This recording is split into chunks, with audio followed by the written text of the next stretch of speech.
tingling feeling when shopping for a horse. A sane person would say it's the feeling you get when all common sense is leaving the body. On this night, we were searching for a large horse that could support a grown man. That man was me.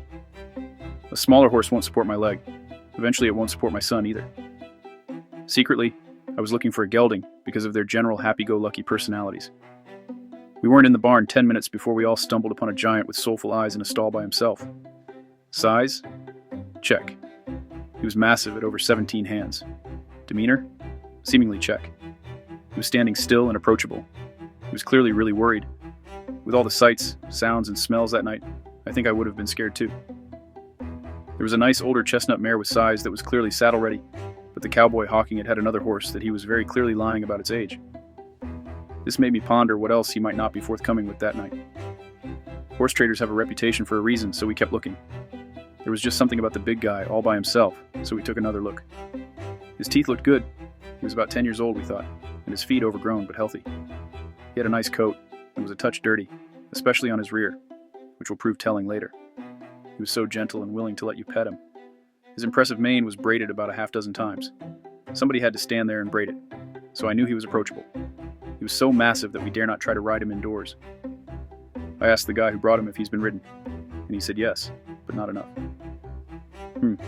Not a convincing answer, but those eyes. Those beautiful, soulful, worried eyes. Man, I'm in trouble now.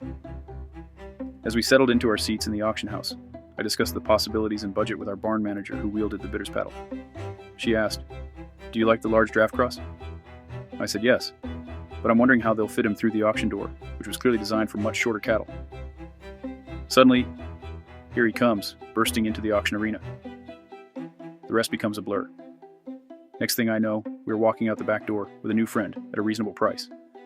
It was notable that a young lady who helped bring our new friend to the auction that night was giving a tearful goodbye. I guess we know who braided his mane.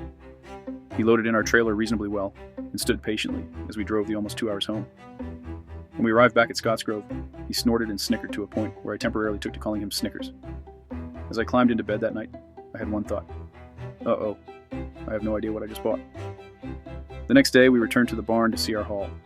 The barn rescued a beautiful young dapple thoroughbred who was simply too pretty to leave behind, and the giant draft who seemed grateful just to have a roof over his head. I showed the kids the big guy, and we went to watch the dapple in the arena. About 10 minutes passed, and I noticed my son, age 9, had disappeared. I hurriedly returned to the barn to find him clutching our newest addition by his massive lowered head while affectionately saying, "Who's my teddy bear?" Now that is how you name a horse. That's also how you know there's no going back. Welcome home, Teddy.